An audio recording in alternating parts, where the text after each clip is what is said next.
illusion.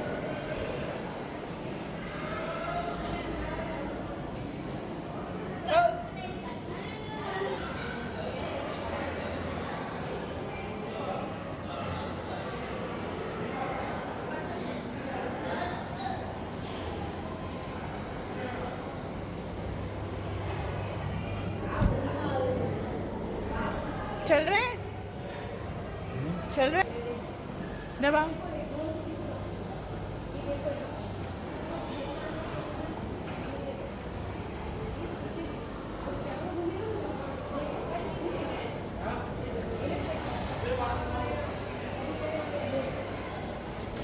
चलिए एक illusion आप भी एक्सपीरियंस कीजिए। जो ये येलो डॉट है इसको बिना आंखें झपकाए 5 सेकंड तक देखिए। फिर जब ये व्हील रोटेट करेगी बाकी सारे कलर्स डिसअपीयर हो जाएंगे। है ना मजेदार। अब आप एक फेस को फोकस कीजिए, आपको ऐसा महसूस होगा कि ये फेस टर्न कर रहा है। लेफ्ट वाले को अगर आप फोकस करते हैं तो ऐसा महसूस होता है कि वो राइट को और लेफ्ट को टर्न कर रहा है, जबकि ऐसा है नहीं। और नेक्स्ट है क्लास 12th का टॉपिक फिजिक्स का इंटरफेरेंस ऑफ लाइट, जिसमें आपको कंस्ट्रक्टिव इंटरफेरेंस और डिस्ट्रक्टिव इंटरफेरेंस देखने को मिल रहा है। और भी इसको डिटेल में आप पढ़ सकते हैं यहाँ पर। वाओ। और नेक्स्ट है पोलराइजेशन ऑफ लाइट, जो कि आपको शुगर सॉल्यूशन से एक बीम ऑफ लाइट जाती हुई दिख जाएगी। और साथ ही पोलराइजेशन प्लेन का रोटेशन होता हुआ भी आपको दिखेगा, जो कि होता क्यों है? शुगर सॉल्यूशन के वजह से। तो बेसिकली यहाँ पर है सारे सेंसेस का इस्तेमाल किया गया है इस म्यूज़ियम में। अब हम चलते हैं ब्रेन की तरफ, मशीन टू थिंक।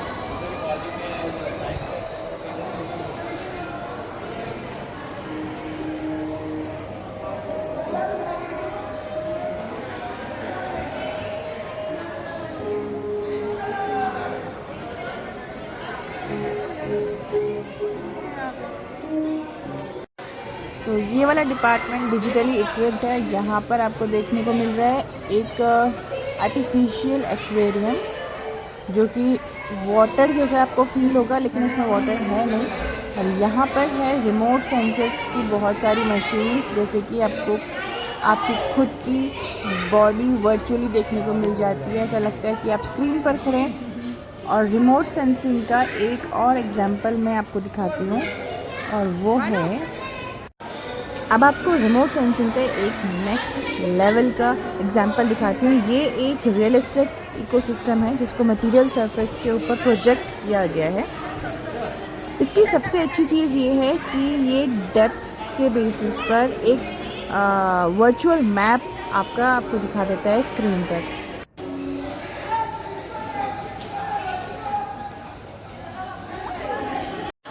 और अब आपके सामने है एक ह्यूज स्क्रीन, जिसमें आप सॉफ्टवेयर से रिलेटेड और सॉफ्टवेयर कल्चर से रिलेटेड, सॉफ्टवेयर की डिफरेंट लैंग्वेजेस, इन सब के बारे में स्टडी कर सकते हैं। सो बेसिकली यहाँ पर MNCs की डिटेलिंग की गई है। और अब आपको ले चलती हूँ कंप्यूटर कैसे जनरेट हुए अलग अलग एराज में। जैसे कि 1930s में इलेक्ट्रोमैकेनिकल एरा था, तो वहाँ पर का कंप्यूटर कैसा उसका लुक था। 1940s में वैक्यूम ट्यूब्स आ गए थे, आप सब जानते ही हैं। नेक्स्ट 1950s में सेमीकंडक्टर का इमर्ज हुआ, और उसके बाद 1960s में स्मॉल स्केल इंटीग्रेटेड कंप्यूटर्स आ गए थे। फिर धीरे धीरे कंप्यूटर का डेवलपमेंट होते गया, और 1990s में अल्ट्रा लार्ज कंप्यूटर जैसे कि आपको देखने को मिल रहा है वो, एंड 2000 में multi dimensional multi layered computer का डेवलपमेंट हुआ, जो कि ऐसा कुछ दिखता था, बहुत ही डिफरेंट है अभी के कंप्यूटर से। 2010 में क्वांटम कंप्यूटिंग आ गई थी। अब तो हम लोग सुपर कंप्यूटर तक पहुंच चुके हैं।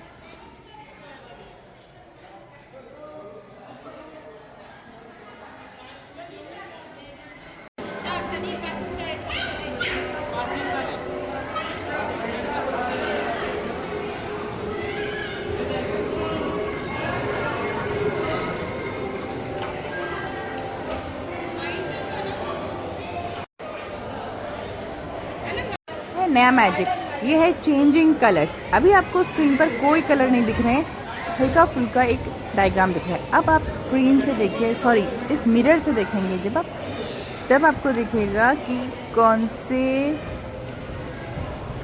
से कलर्स इसके अंदर हैं। वाह। और अब है क्लास 12 का डॉपलर्स इफेक्ट, फिजिक्स का टॉपिक। एम्पलीट्यूड कैसे चेंज होता है साउंड का अगर हम डिस्टेंस को कम या ज़्यादा करेंगे, तो ये है डॉपलर्स इफेक्ट। और यहाँ पर आपको देखने को मिल रहा है म्यूज़िकल नोट्स कैसे आपको सुनने को मिलेंगे अगर आप स्टेनलेस स्टील से सुनते हैं, और अगर ग्रेनाइट स्टोन से सुनेंगे या फिर एल्युमिनियम का कोई मटेरियल होगा उससे सुनेंगे, तो कैसे कैसे आपको नोट्स मिलेंगे ये इस इंस्ट्रूमेंट से पता चलता है। और यहाँ पर दिखा है इंडिया का एक पूरा मैप जिसमें अलग अलग रीजन्स में कैसे कैसे कल्चर है, कहाँ पर की ड्रेसिंग सेंस कैसा है, कौन सा काम वहाँ के लोग करते हैं, वहाँ की जो स्पेशलिटी है बेसिकली, तो उसको रिप्रेजेंट किया है। और यहाँ पर है एक लौह स्तंभ का, दिल्ली वाले लौह स्तंभ का अभिलेख जिसको मैग्नीफाई किया गया है। ये है महर्षि पतंजलि। एस्ट्रोलॉजी मुझे आती नहीं है, लेकिन एस्ट्रोलॉजर्स टैरो कार्ड्स का यूज़ करते हैं, तो वो ये हैं।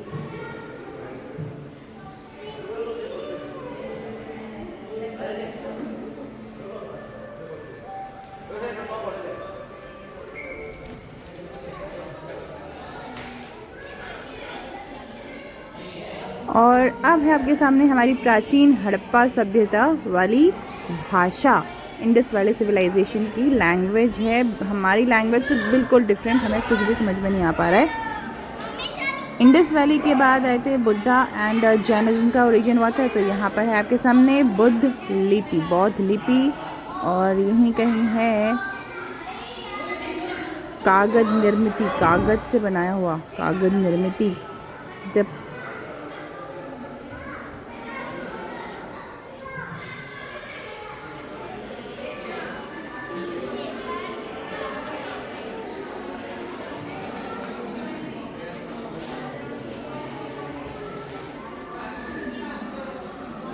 प्रिंटर का ओरिजिन कैसे हुआ ये सब यहाँ पर है। सबसे पहले प्रिंटर कुछ इस तरह के हुआ करते थे, जो कि आज के प्रिंटर से बहुत डिफरेंट है।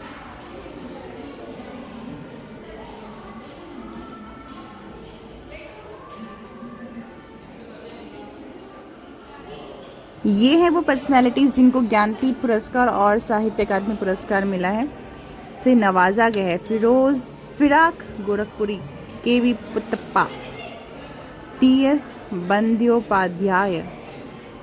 तो ये सब हैं लेफ़्ट साइड के जिनको ज्ञानपीठ पुरस्कार, एंड ये ऑरेंज वाले जो हैं इनको साहित्य अकादमी पुरस्कार मिला है, जैसे कि सुमित्रानंदन पंत, मैं भी एक पंत हूँ,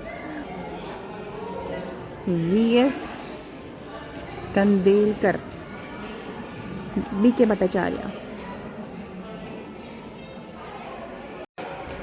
तो चलिए अब आप मेरे साथ मिरर्स की दुनिया में, जहाँ पर आपको डिफरेंट साइज़ और शेप्स के मिरर मिलेंगे, जिससे आपको एक डिफरेंट ही अनुभव महसूस होगा। बहुत ही अच्छी वाली हिंदी बोल ले रही हूँ मैं।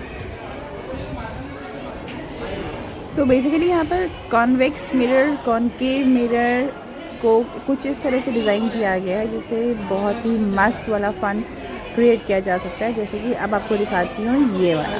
मुझे पहले ये है वैसे कॉनकेव मिरर, लेकिन इसको एक फ़न में क्रिएट किया गया। ऐसा लगता है कि ये बाहर को उभार है, लेकिन जब आप इसको टच करते हैं तो हाथ अंदर अंदर अंदर अंदर तक जाता है।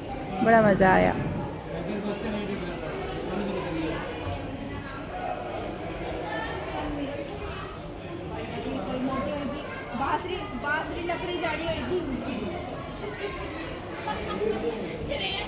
अब बहुत हो गया, मैं तो इस कुएं में जाके डूब जाती हूँ। और नहीं नहीं नहीं नहीं, डरो नहीं, यहाँ पर मिरर है। मिरर इतना क्लियर है, लग नहीं रहा था कि इसके नीचे जाने में कोई खतरा नहीं है। और अब है आपके सामने मिरर का भूल भुलैया। इसके अंदर मैं एंटर तो कर रही हूँ, लेकिन वापस पता नहीं कभी आ पाऊँगी। जा रहे हैं, कहाँ से जा रहे हैं? यहाँ से ही आई थी और यहीं वापस आ गई। पता ही नहीं चल रहा कहाँ से कहाँ अंदर आ गए। I think I will get lost. अपने अरे पहचान के जाना पड़ रहा है, रास्ता कहाँ है, रास्ता कहाँ है इसके अंदर। ओह सच में, दिस इज लाइक अ भूल भुलैया। अरे यहाँ भी एंटर है, एंटर है।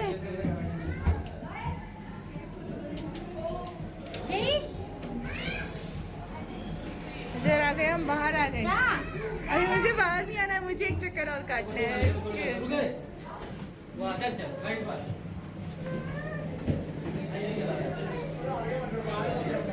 यार इससे पता करना पड़ रहा है कि हम हैं कहाँ।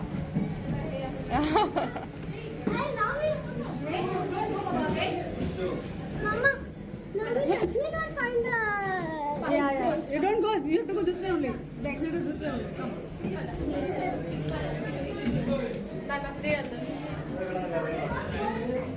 जू जू जू। अरे यार कहाँ हूँ मैं।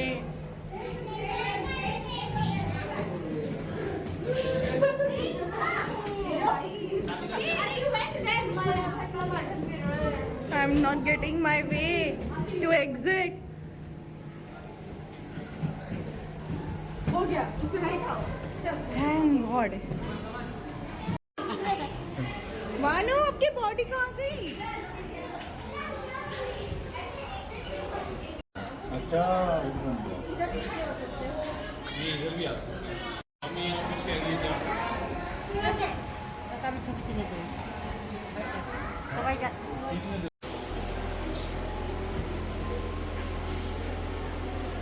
सारी जगह हम यहाँ पे, सब जगह हम यहाँ पे।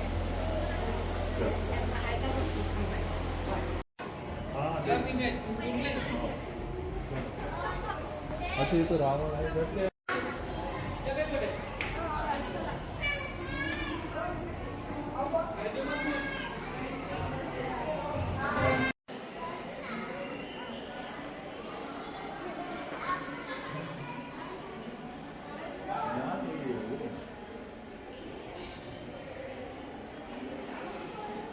बानू आप आओ ना, इधर आओ ना, इधर वो वहाँ जाओ ना, आप भी पापा के साथ जाओ। एक मिनट, हाँ रुक रुक रुक, एक मिनट, हाँ उधर को देखना है, उधर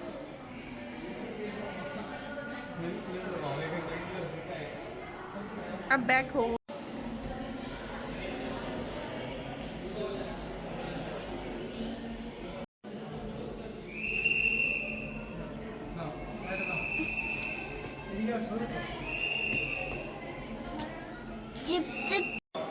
चलिए अब आप चलिए साइंस सेंटर के जुरासिक पार्क।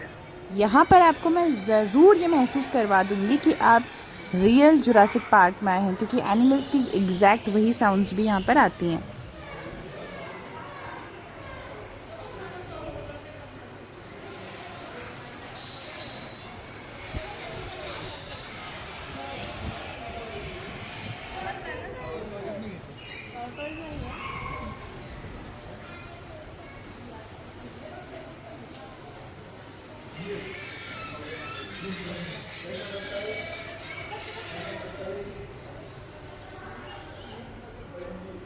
अब है आपके सामने मस्क ऑक्स, ये रहा, जो कि फ़िलहाल अभी नॉर्वे, अलास्का, ग्रीनलैंड और साइबेरिया में ही मिलते हैं। नेक्स्ट है बालूचिटेरियम। बालूचिटेरियम ये डायनासोर जैसा लुक है इसका। ये है हॉर्नलेस राइनोसेरॉस एक तरह के। नेक्स्ट हैं आपके सामने ग्लिप्टोडॉन, जिनकी बॉडी हेलमेट शेप है, और अब इनके सिर्फ फॉसिल्स मिलते हैं अर्जेंटीना और साउथ अमेरिका में। नेक्स्ट है अब आपके सामने है प्रोकंजुल एप, ये हैं जो कि होमिनिड हमारे जैसे ही दिखते हैं, और इनके फॉसिल्स अफ्रीका में देखने को मिलते हैं। नेक्स्ट ये क्या है, माय गॉड, ये है मेगाथेरियम। और अब आपके सामने है मॉरिथेरियम, जो कि एलिफेंट के एंसेस्टर्स हैं। इनके भी फॉसिल्स ही अब मिलते हैं अफ्रीका में, वेस्टर्न अफ्रीका में। अब आपके सामने है लेमर, जो कि प्लियोसीन में अपीयर हो गए थे, और ये एक तरह का हर्बीवोर एनिमल है, और अभी भी ये मेडागास्कर में अभी भी एग्जिस्ट करते हैं। ये जूम करके मेरा लेमर, अब आपके सामने है यूनिटेरियम, बहुत ही ह्यूज है। मुझे तो ये यूनिटेरियम कम हिप्पोपोटामस ज़्यादा लग रहे हैं। ये क्या है? क्रोकोडाइल सा। ये क्रोकोडाइल तो नहीं है, दिस इज एंक्लोसॉर्स। ये है सेटिकोसॉरस, जो कि चाइना, थाईलैंड में इनके फॉसिल्स अभी मिलते हैं। लिविंग तो अभी है नहीं। बाय गॉड, नेक इनकी इतनी लंबी है। ये आपके सामने है ब्रैचियोसॉरस, जो कि अपने समय के लार्जेस्ट डायनासोर हुआ करते थे। ये है एप्टोसॉरस, इतना बड़ा स्टमक और ये इतनी बड़ी नेक। नेक तो इतनी लंबी है, क्या खा रहे हैं ये? स्टीजियोसॉरस, क्योंकि इसमें लगे हैं कांटेदार।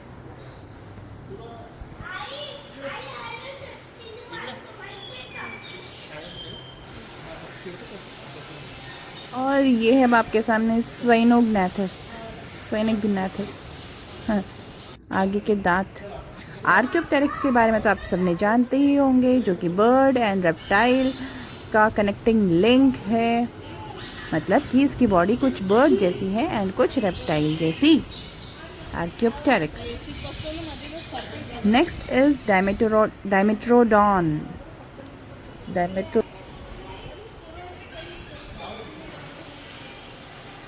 बाकी आपने देखा हो या ना देखा हो, ड्रैगन फ्लाई ज़रूर देखी होगी। ड्रैगन फ्लाई कहाँ हो भाई? ये रही यहाँ पर। नेक्स्ट इज लैंड स्कॉर्पियन, बिच्छू। मेरी नाम राशि भी है। अब नेक्स्ट है स्क्विड, जायंट स्क्विड, जो कि हमने बाहर भी देखा था। ये रही इसकी इतनी बड़ी बड़ी आँखें। और ये है अब आपके सामने ट्रिलोबाइट्स, यानी कि अब हम मैमल्स की दुनिया में आने लग गए हैं। ये हैं शुरुआती मैमल्स जो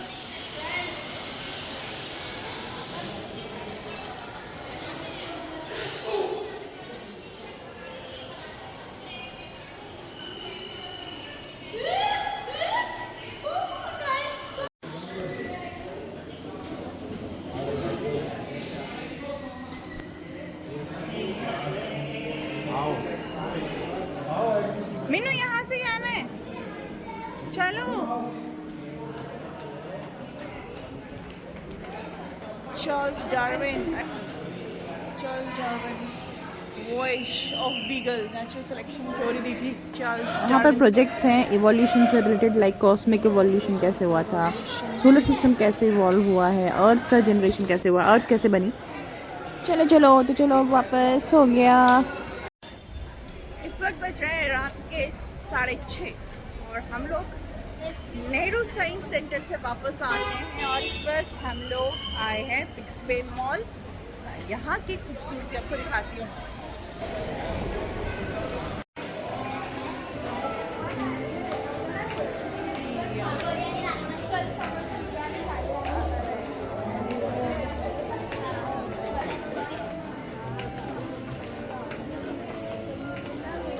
खाने के लिए जाने पहले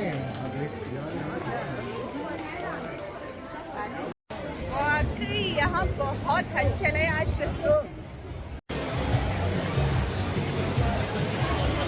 और यहाँ पर है क्रिसमस डेकोरेशन।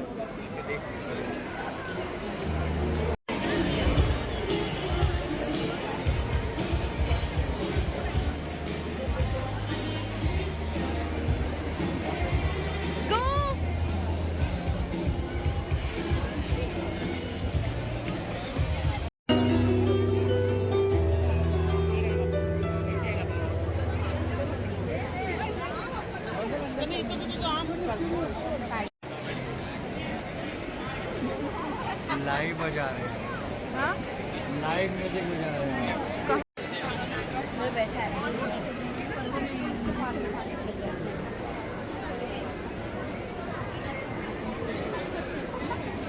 सैंटा क्लॉज के साथ सब लोग फोटो खिंचाने के लिए इतने एक्साइटेड है ना इतनी भीड़ है कि मैं तो खिंचा भी नहीं पाई। मैंने छोटी सी वीडियो कैप्चर करी and then we are going, क्योंकि बहुत भूख भी लगी है, पेट पे गुड़ गुड़ गुड़ गुड़ गुड़ हो रही है।